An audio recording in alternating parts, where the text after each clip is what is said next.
let's try this again. As I was saying, um, I was wrong, man. Um, Indiana, Indiana might be that team. They might be that team. But I'm gonna say this, man. My thing just got screwed. I'm gonna say this is that I see if I can fix this, y'all.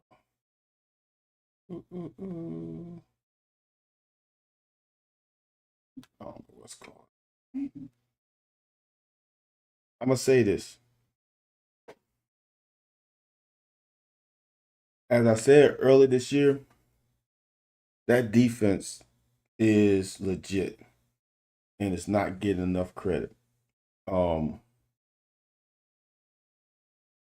that was a shellacking. I didn't expect that, especially from a team playing another team a second go round. Um, not competitive at all. That was a bad showing by Harden. And the thing about the game is when things go bad, or is it things go badly? When things go awry, it's a snowball. Brandon says Indiana working on being one of the best college teams ever.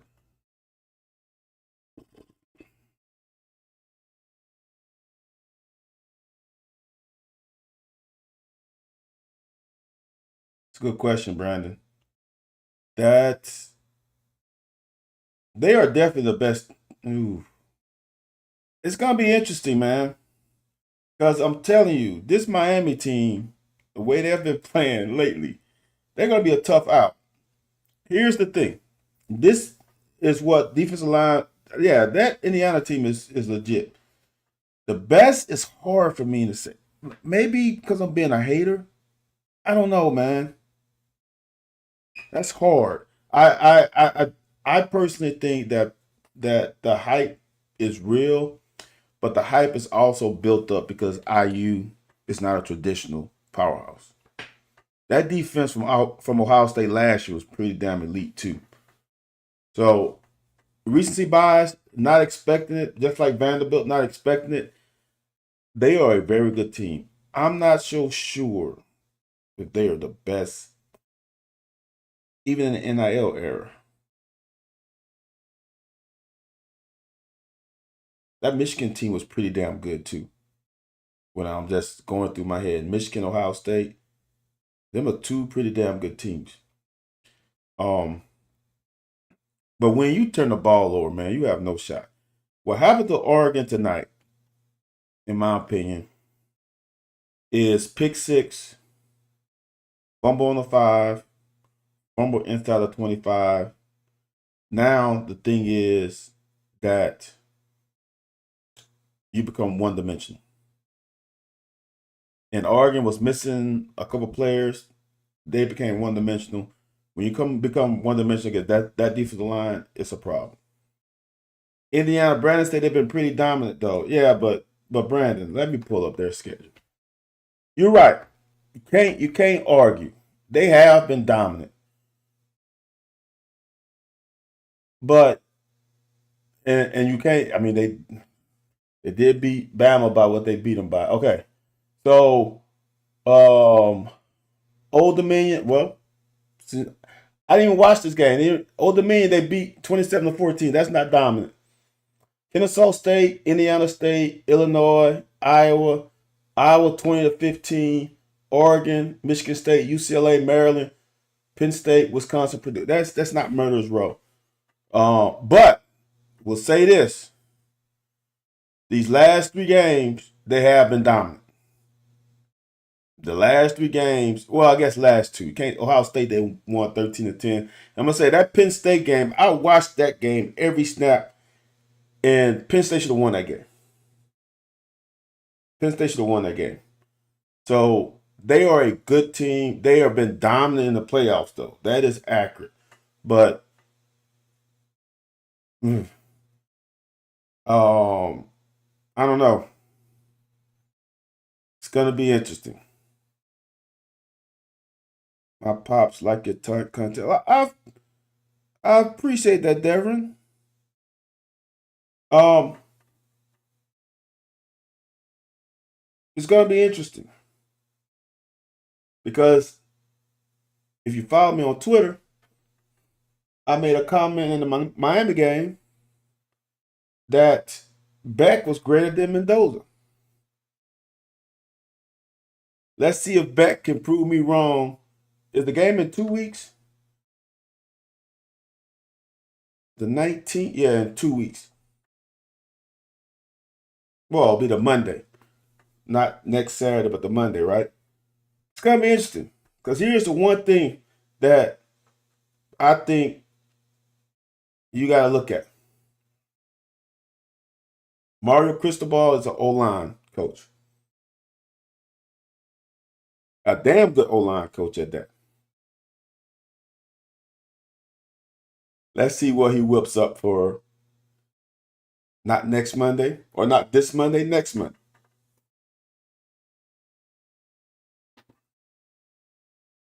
That's going to be, I personally think that's going to be a good game. But I also thought tonight would be a good game, and I was wrong. So I could be wrong. But I'm going to say this.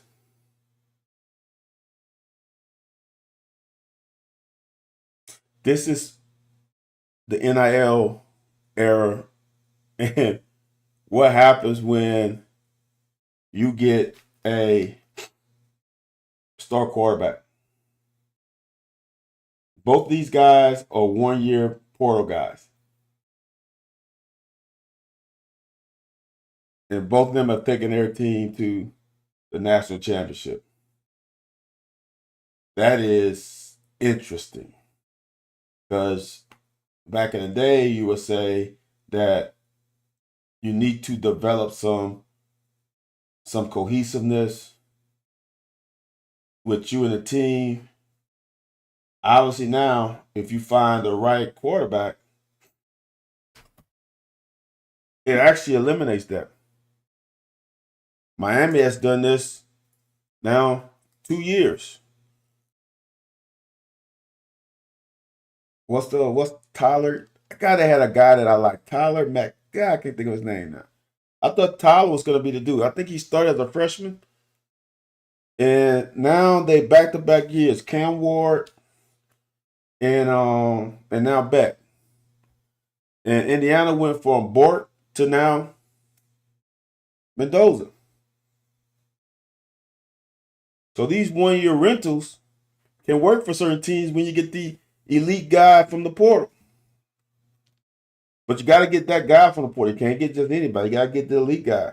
I mean, you look at Ole Miss with Chambliss. 1-year guy. Who else? Dante Moore. Is this his first year starting at OU? I think so. Isn't it Dante Moore first year at Oregon? I know he came from UCLA. Can't remember if he was there last year. Now I'm trying to find out. Unless someone knows already.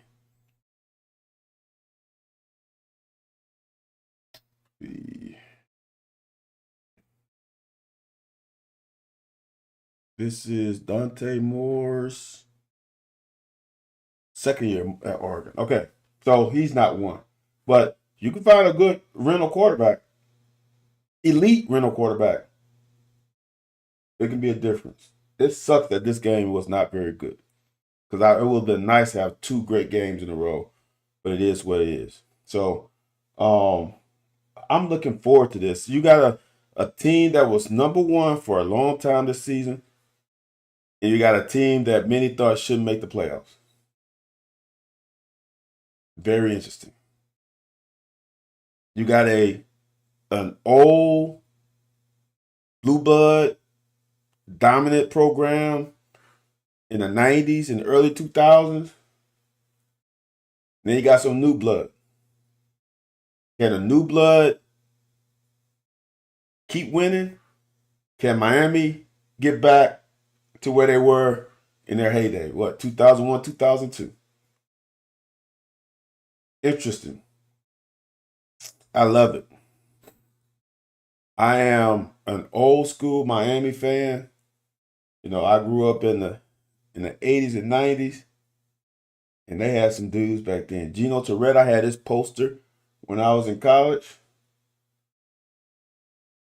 They had some dogs back then. So it's gonna be interesting.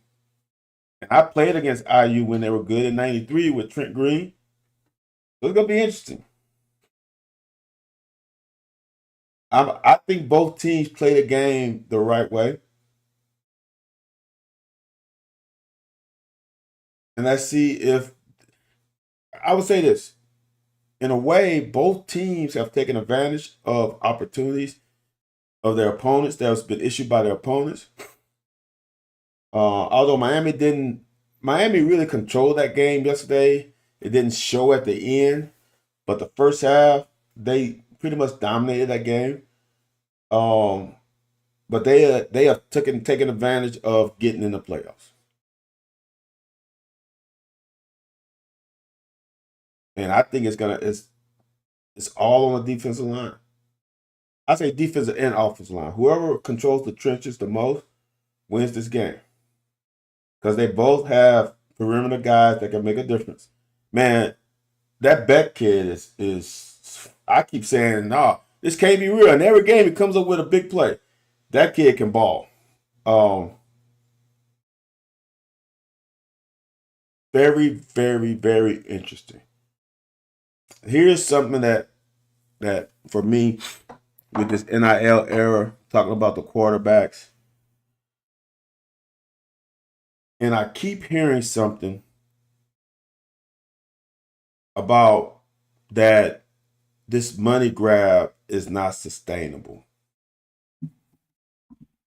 And I'm going to counter it and say that I think it is sustainable. And here's why it's sustainable. In this country, in this capitalist society, with the tax codes the way that they are, there are 100 millionaires. What I mean by 100 millionaires, like 100 million and above. There are tens of millionaires. What I mean, 10 million and above that neat write-offs, neat deductibles, neat ways to counter either their capital gains, their whatever it is in their taxes. So the way you counter that is by donations and or giving funds to a school as a donation. That's a write-off. And there are there are a lot of millionaires of sports fans. And they want to see their college team get to the promised land and will be willing to give $5-10 million of their money that counters the amount of money that they make a year in deductibles to help their team win.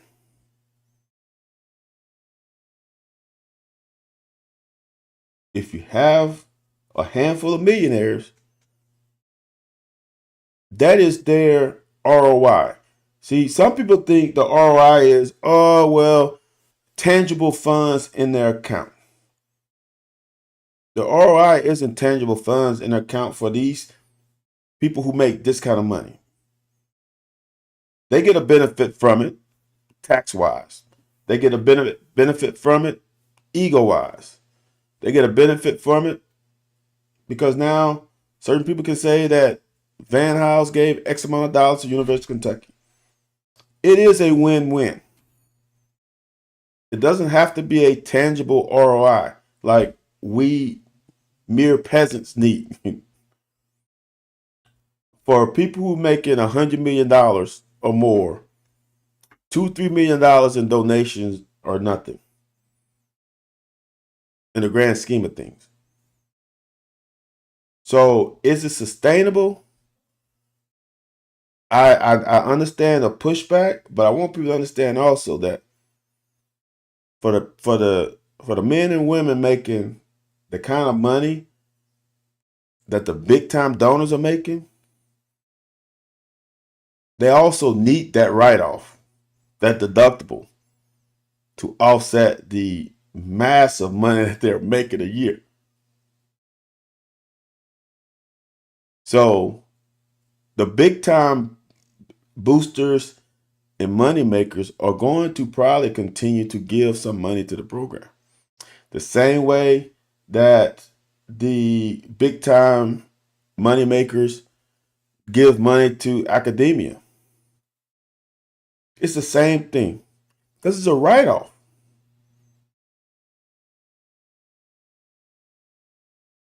For example, Nutter. EJ Nutter gave so much money to not just Kentucky, to what was it? What's the school in Ohio? It's not Wright State. But I know I've been watching games in like the Nutter facility. I really like, man, that's the same EJ Nutter that did our facility. It's a write-off. It's beneficial to them too. So for me, I think it's more sustainable than people give it credit for. I'll tell you this, if Indiana keeps winning, they're gonna keep getting big pockets, big pocket donors to keep giving to the program. When they start losing, it's gonna be the same thing. Now you hear people saying, well, the problem is, in my estimation, is that kids can leave. But as a business owner, you should not be griping about people leaving, because as a business owner, you have done some stuff like that too. So you should understand.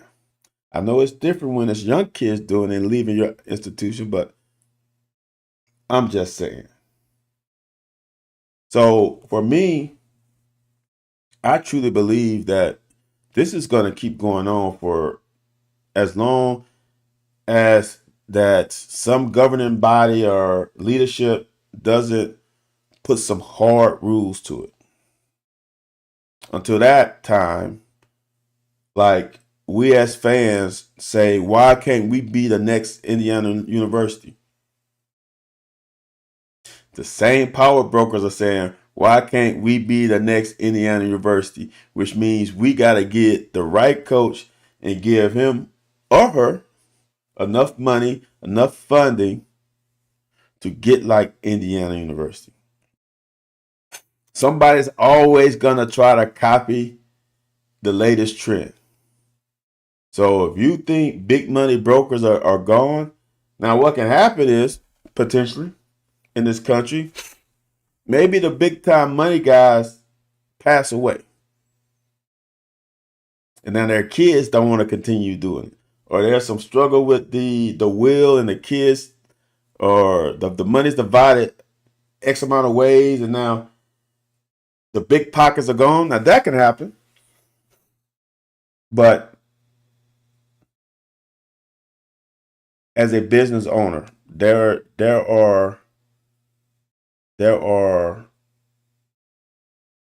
ROI on positive things that you do to the community, or positive things that you do to your alma mater. That ROI doesn't have to be, I need 50% return on my investment or 110% return. That's not how it works when you're making that kind of money.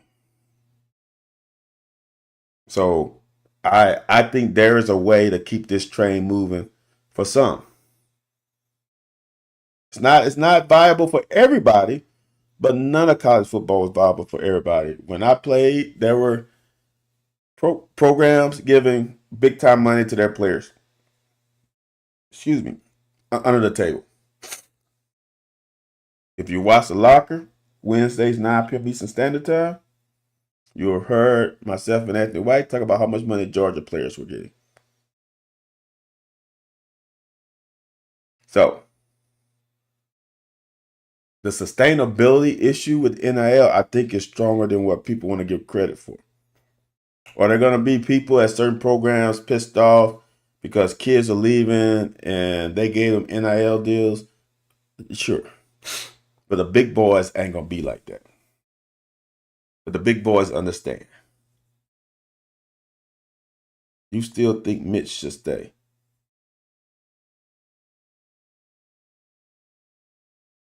Here's the thing with my opinion on Mitch is that the health of the program is better than when he got here. Now, I know there are some people, I don't know if this is you, Robert, who only believes in football and men's basketball. If that's you, then you can be pissed. But as an alum that believes in the entire program, from the Olympic sports to the major, I guess you call it 3-4 sports, this program has never been better. Now, if you want to complain about Mitch dragging his feet on NIL, I get it. But I also want people to understand is that okay, see, Robert, that's all you care about, then yes, Mitch should go. Because the football team has gone down and the basketball team has gone down. So, yes.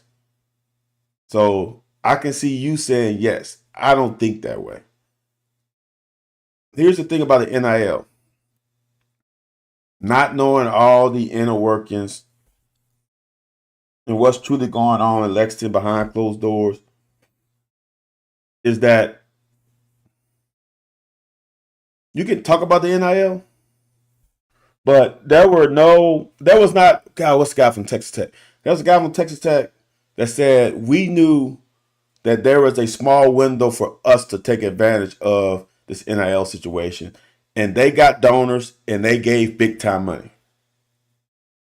Let's not talk about the UK. All you hear about are the crafts.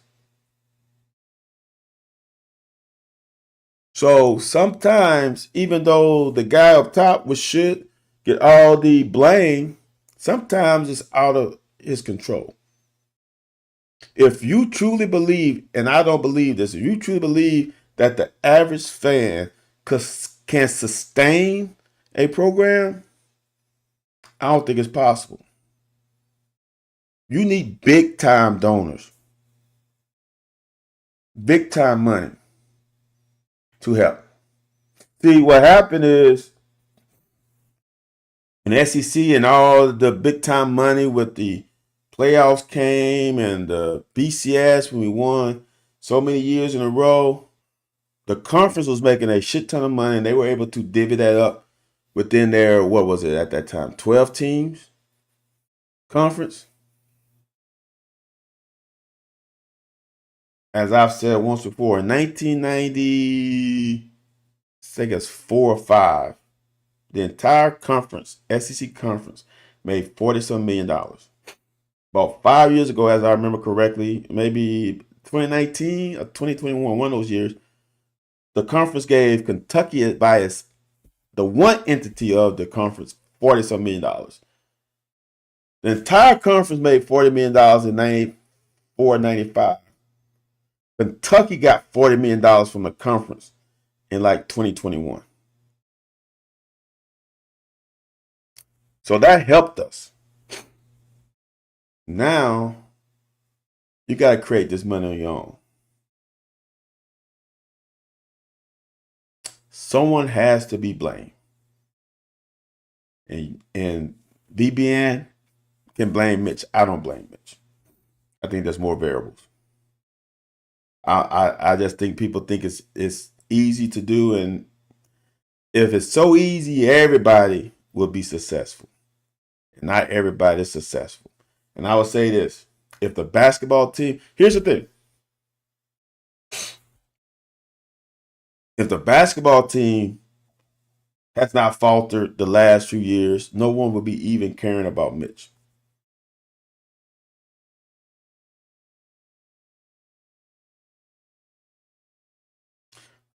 But in my opinion, but in life, everything goes in ebbs and flow. There's the greatest quote, one of the greatest quotes ever given to me is progress is not linear, which means progress is not a straight line. Progress does this on you. Now, you don't want the valleys to be as low as the peaks are as high, but you're going to have some lulls. You're going to have some bad times.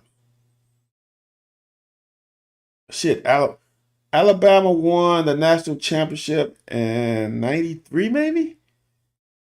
Look at what their record was before that. I can't remember because I went to junior day in 92. And I can't remember. I'll find out. Because I want to know because I can't remember exactly. I went there in 92, spring game in 92. I think they won it the next year, right? 94. No, they won in 92. Yeah, that's so they won in 92 and went 9-3 in 93. Right? Then they went 12-1. Then they went 8-3, 10-3, 4-7. Alabama goes 4-7. 75, 10-3, 3-8, 75, 10-3, 4-9. So Alabama went through this for a period of time. The great Alabama that won the national championship in 92 in New Orleans.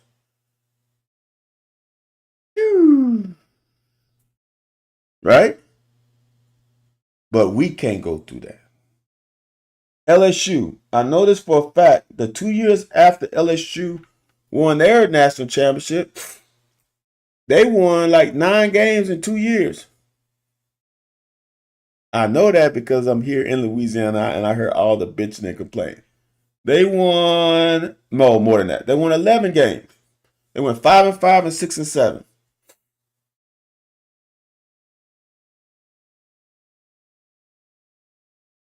It happens. But some people cannot ride the wave of progress because wave of progress is going to be like this and not like this.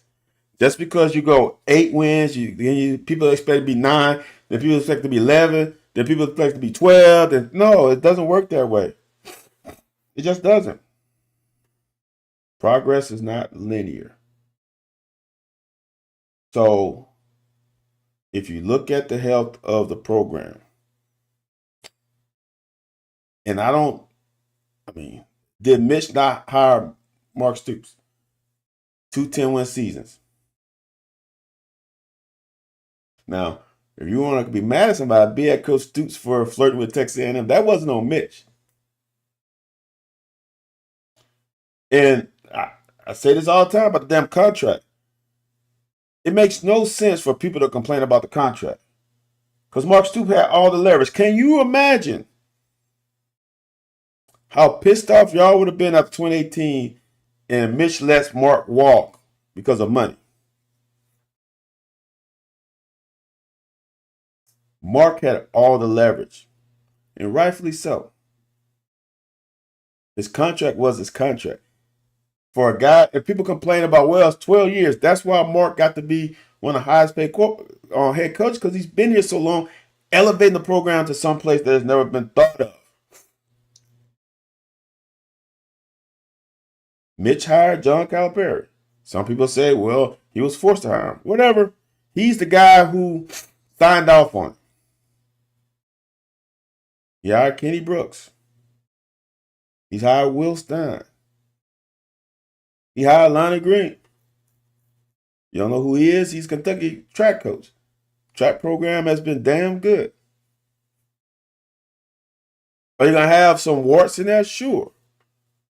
He's not going to bat 1,000. Carol Lawson. Craig Skinner.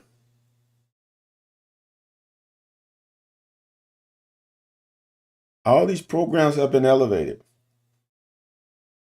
All the facilities have been elevated. We got a new track, a new indoor track, new baseball, softball complex. He fixed the indoor for the football team.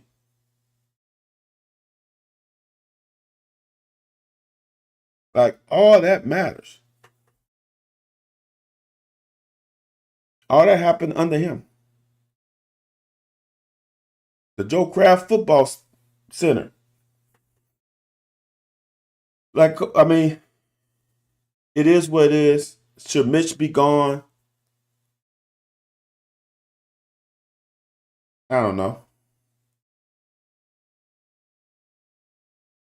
The program is in better shape than the best shape it's ever been. Right now, we were riding that wave. Football was doing great. Basketball was doing great. Now we starting to decline. Now let's get all that decline. Was the hiring Mark Pope a bad hire? We are going into year 2. They're having a bad year, a horrible year.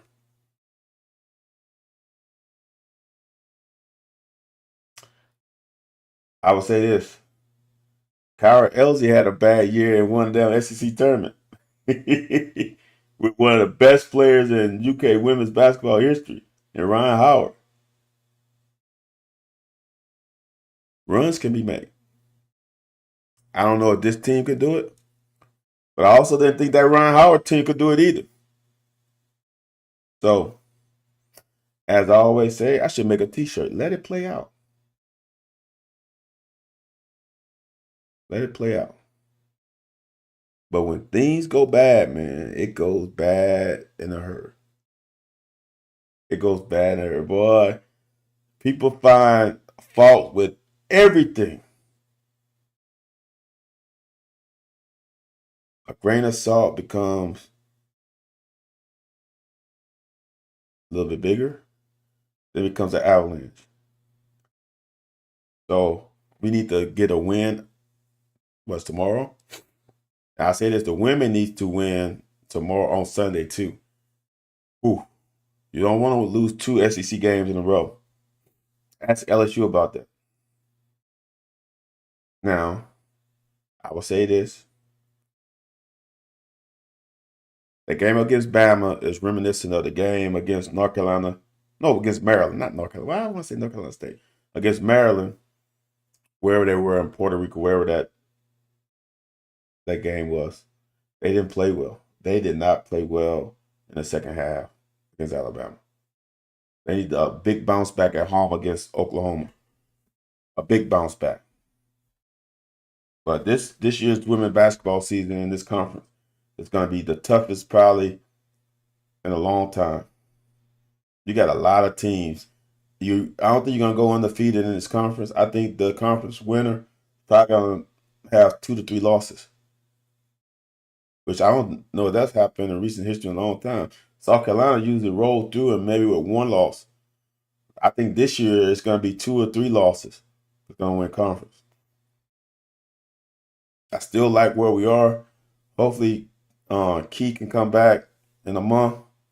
I personally think it's going to be a month. Dislocated elbow. I know some football players that have done it, and they've been out 4 to 5 weeks. So I'm hoping it's that long or less. We'll see. What else, y'all? What else y'all want to talk about? I'm sorry, YouTube.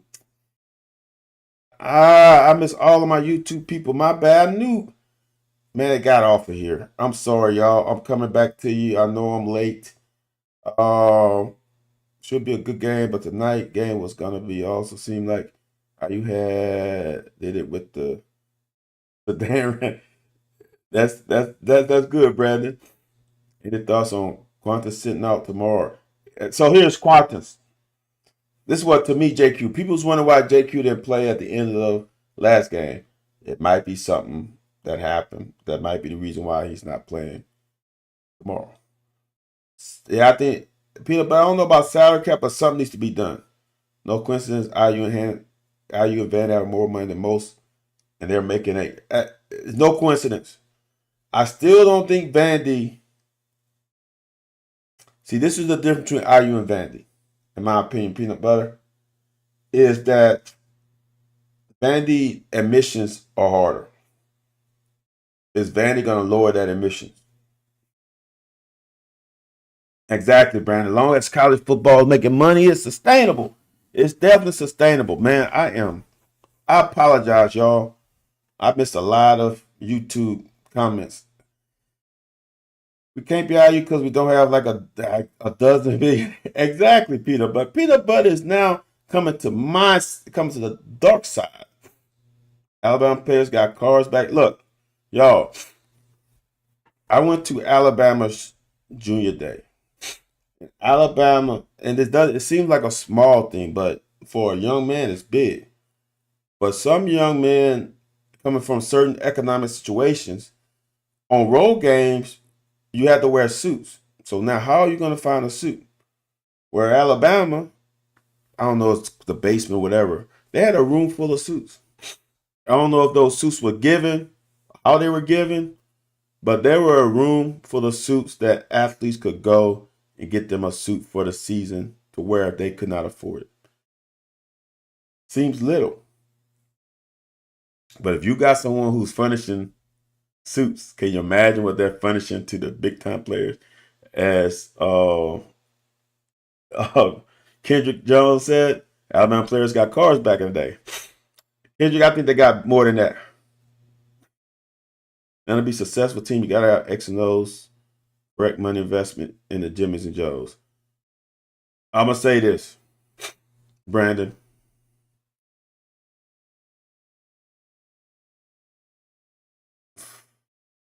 95% of coaches are good at X and O's, especially when you have the Jimmys and Joes. Now, the problem with coaches is if you don't have the Jimmys and Joes, your X's and O's gets exposed. Just that's that simple. Now, some people are very good at X's and O's and don't need the Jimmys and Joes and can be competitive. Those are your elite coaches. Are the Kentucky crafts related to the Patriots craft? Peanut butter? I don't know. That's a good question.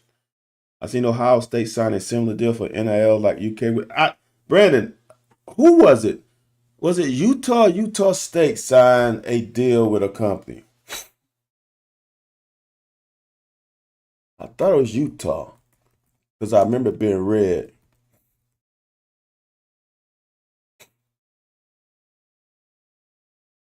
Let me see real quick.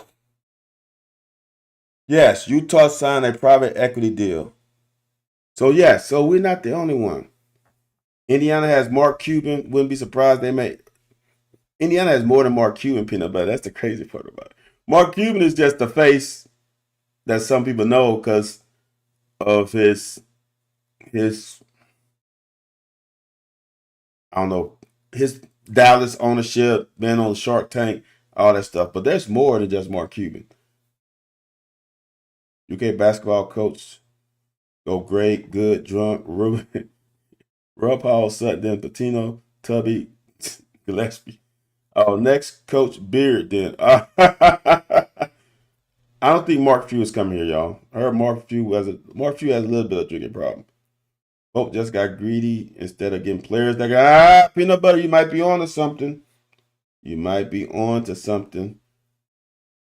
What's up, John? Does a place nearby a job seeker can get a suit? All right, now I'm up to speed, y'all. YouTube, the old faithful. I'm sorry, man. It it went away from me and I forgot to click it back on. But I'm ready.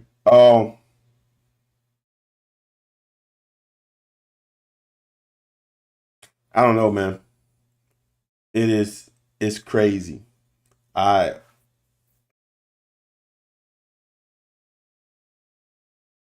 I was just talking to my dad about this, about the craziness, man. Yo, I was drafted in 1997 in the fifth round. The league minimum was 134,000. 28 years later, the league minimum is 840 plus thousand dollars. In 1993, all I got was not all I got. I was happy to get free education. 32 years later, you're able to get a free education plus 6 figures.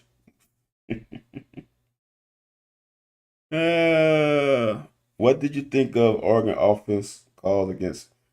Look, no preview, Steven. Different people, different. Like it's not the same. But when your players turn the ball over, those turnovers were not on Will Stein.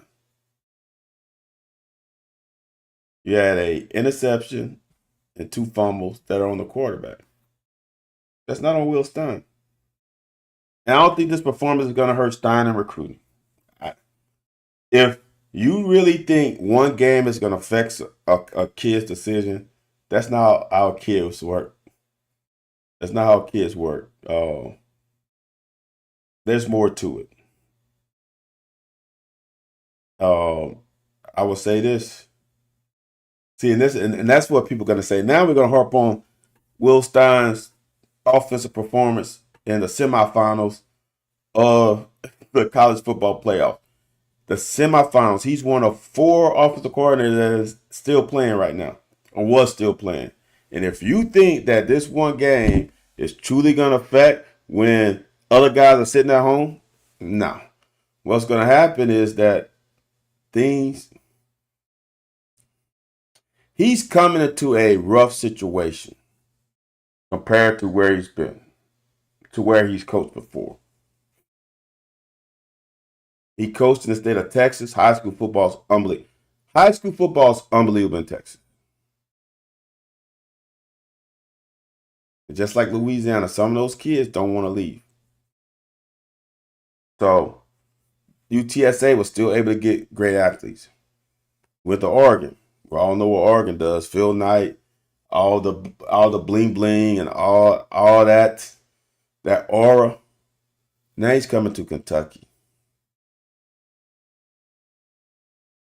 where Stoops elevated the program and we still was bottom third.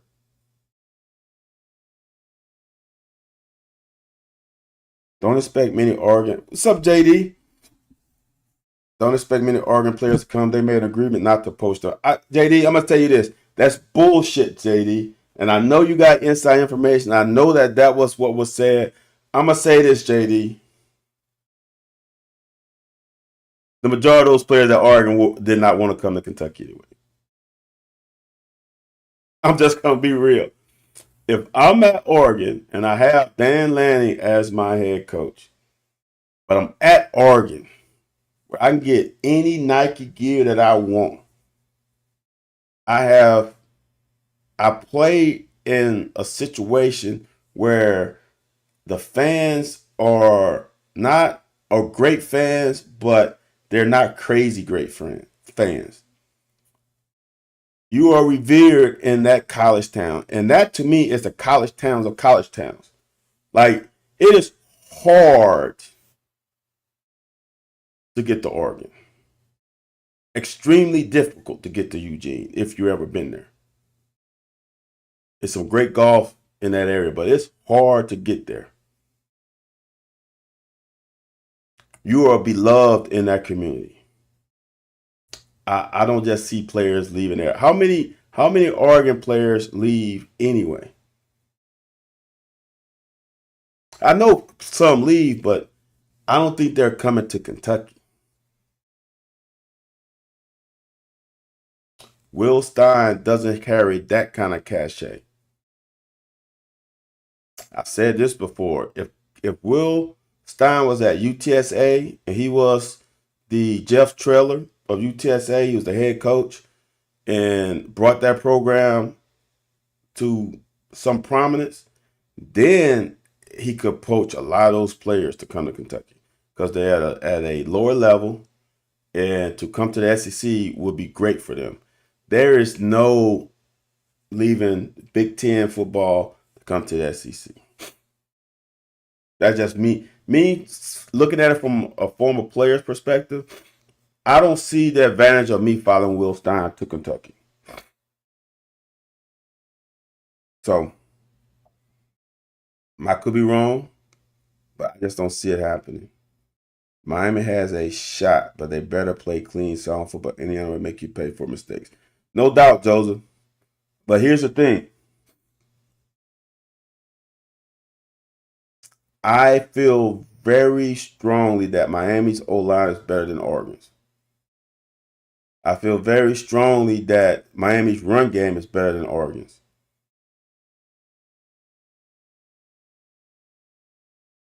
So it's going to be interesting. Miami defensive line is better than Oregon's. Miami doesn't put their corners on islands as much as Oregon does. See, I get into this discussion a lot.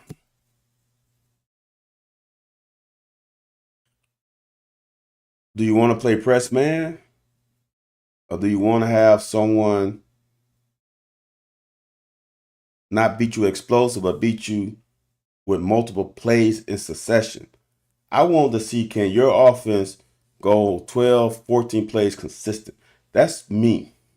You mix in your blitzes and your man-to-man.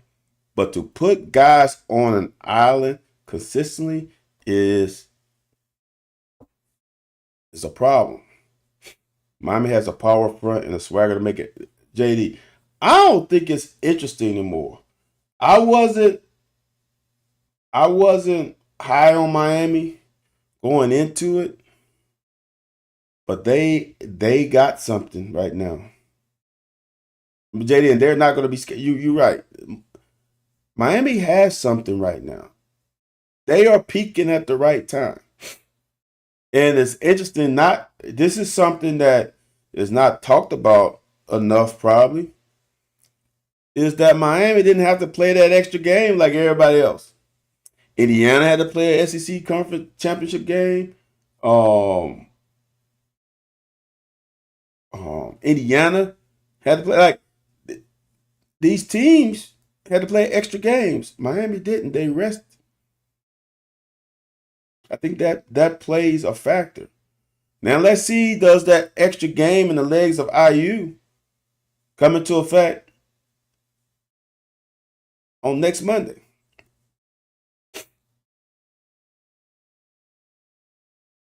These kids, wouldn't Indiana be 16-0 if they won? If they win, yeah, they'd be 16-0. That's a old school NFL season.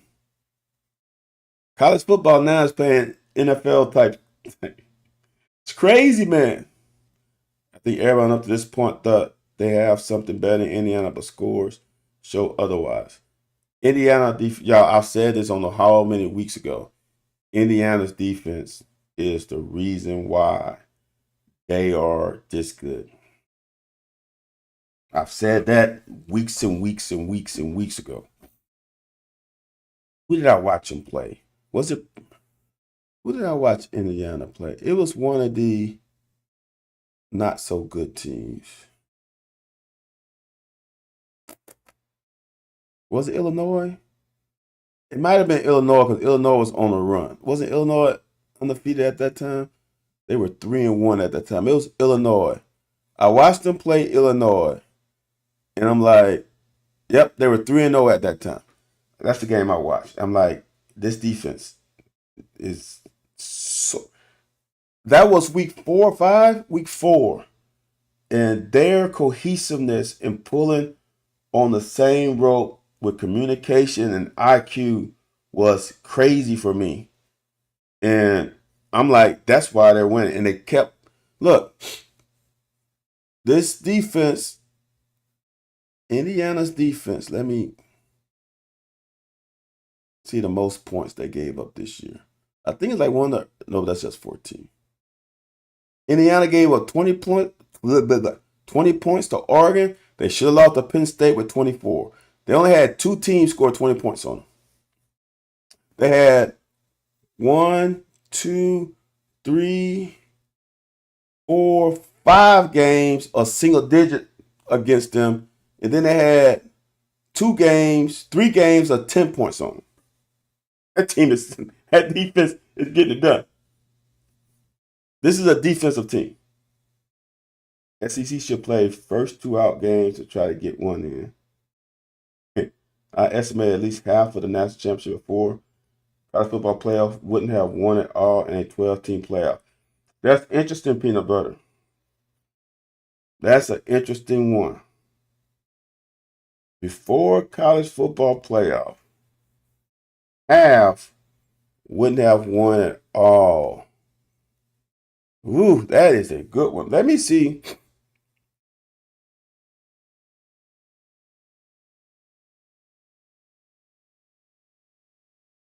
Let me see what the. Let me go off of that. So when did the college football playoffs start, y'all? I'm going the wrong way. CFP started in 2014.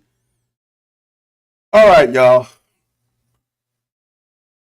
I'm going to call, I think 2012, 2011 Alabama team win. That Auburn team might be one for you, peanut butter. Could they have won all those games? The Florida team, 2008, I think they're good. The LSU team in 2007, I think they're good. That Texas team in 2005 might be another one. Peanut butter. South Carolina, USC team in 2004, no. Ohio State in 2002, that's a good one. Because they shouldn't have beat Miami in that national championship. Miami got railroaded in that. The LSU USC team, they split it. 2003, no. I think those two teams probably make it to the finals. I don't know about that, peanut butter. Because Miami 2001, yes. Oklahoma 2000, maybe. Florida State 99, yes. Tennessee in 98, that's a maybe. Those are your BCS teams. That's a good one though, peanut butter. That's one that you could really debate. See, for me, there are some teams when you go into the polls, I think you have more teams in those polls that might not have done it. But you have some dominant teams during those poll years though. Like that year that 91, I remember this like is that Washington Miami when they said Miami whooped the shit out of Washington. I estimate at least USC had a backup.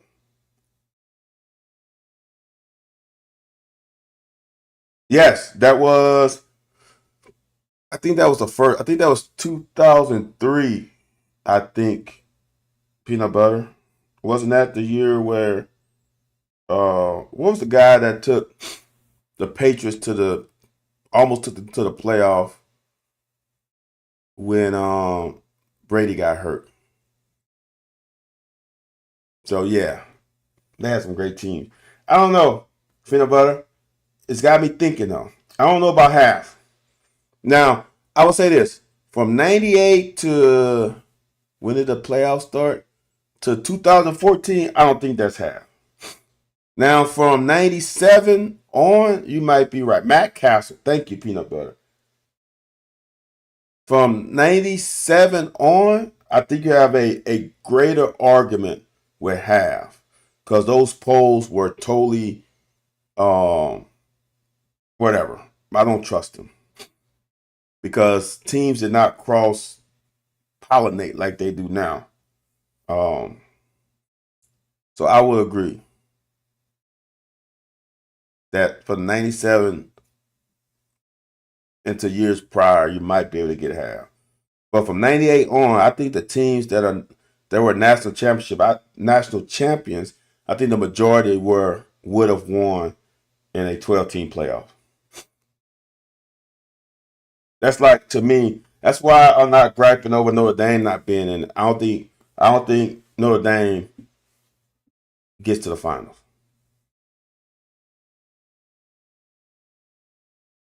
I don't think Vandy gets to the finals. Vandy defense had too many issues. Shit, how many points did Iowa put on Vandy? Shit, now that I say that, like Vandy's defense, like that's why I thought we had a chance against them when we played them, which was totally wrong. Is that Vandy's defense was susceptible.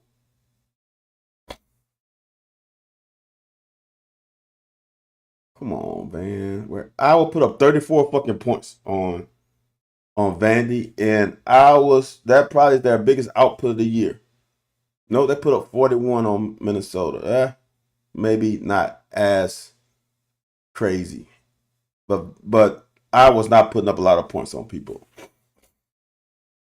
So NIL has depleted depth winning playoffs. A little more of a toss-up. NIL has depleted depth for us. But I'm going to just tell you, like for LSU, there's so much talent in state that wants to play at LSU that it's really not depleting depth. Because you don't have to recruit outside of the state that much. You don't want to. That's just like University of Houston. University of Houston college high school football in the suburbs of Houston is ridiculous. You can truly, if you really wanted to, you wouldn't even have to have a plane to recruit in Houston. You wouldn't even have to drive more than, being honest, 35-mile radius and be able to field a damn good team. Somebody said all 12 teams this year will get smoked by any of those 2020 or earlier national champions. Let me look at that list again. 2020 or earlier. Ooh. Yeesh. Yeah. Yeah. Yeah. Done? Yeah. You might be on to something.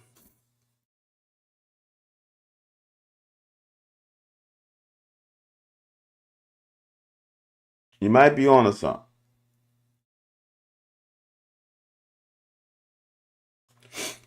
Yeah, I don't think any of these teams are better than the Bama, LSU, Clemson, and Ohio State teams in the college football play. You might be right. My theories there have always been teams that take until the end of the season to click. We just never gave them a chance until now. Well, Peanut, but I'm going to tell you this too. Miami also had the draw that helps them too. Like they play Ole Miss. That helped. Who they play in the first round? Like the teams they play, styles make fights. I think if let's just say, Miami played Ole Miss, that's a better game. If Miami played Indiana, like I don't know. I'm not sure. And Miami didn't click, man. Miami, I want you to understand, peanut butter. Did Miami lose late in the season? They lost to SMU. They lost to SMU. Can't do that. They lost to SMU in week what? Like 8, 9? So they play Syracuse, North Carolina State, Vatech, and Pitt the last 4 games of the season. I'm not so sure that they started clicking at the end of the season. No, they lost to Louisville. Oh, I guess that was not that long ago. They lost to Louisville. They lost 2 or 3 games. You're right. Can't do that. That's not clicking. And those were late in the season.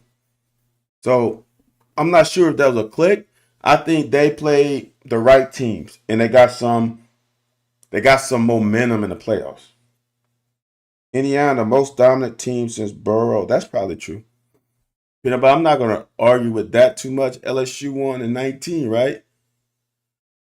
Ooh, I don't know, man. What do you mean by dominant then?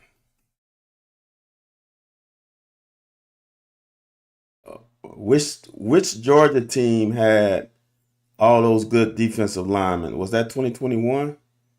Oof. Please consider cutting up some of the Oregon offense versus IU. I thought Stein was pretty creative against that D, like watching a chess match. I might look at that, Steven. I think they have the Skycast still up. I might do both games. We'll see. But shit, y'all. It is time flies when you're having fun. It's an hour. So I appreciate y'all, the ones who on the East Coast and stayed up late. Yeah, was that the 2021 team or the 2022 team, Peanut Butter? Don't answer, because I gotta get out of here. It's midnight my time. Friday night, midnight. I'm gonna start spending time with y'all, man. Again, appreciate y'all sharing time with me. VStyle17, Twitch, Twitter, the TikToks, Driving with Styles on YouTube, LA Bluegrass on Instagram. Go follow your boy on all social media platforms. What else? Locker 411, YouTube, on all social media platforms. Locker 411. Follow us there too. Me and Anthony White. Wednesdays 9 p.m. Eastern Standard Time. I'm out. I'll see y'all. Look, let's see how tomorrow goes. Here's the thing. Track season started.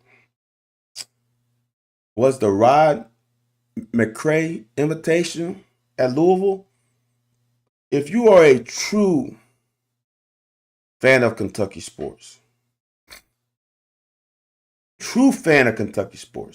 not just one or two, all Kentucky sports, that's on ESPN. I will be watching the track tomorrow. There's a high school track meet here too. I might go to that. I'm not sure. I doubt it. We don't. We're not. My high school's not participating in it, so I don't have to go. But it's track season, y'all. Ain't no better time for your boy V Styles. And track is my favorite sport. I like the way they. No, that's basketball. My bad. Again, I'm gonna repeat it. Go follow your boy on all social media platforms. VStyle17 on Twitter, Twitch, and TikTok. Driving with Styles, YouTube. LA Bluegrass. LA is for Louisiana, Bluegrass for Kentucky on Instagram. And maybe I'll see y'all tomorrow. If I don't see y'all tomorrow, because on Sunday, even God said to rest. So I won't be here on Sunday. But if I don't see you tomorrow, I'll see you on Monday. Y'all have a good weekend. God bless, I guess. But your boy is out.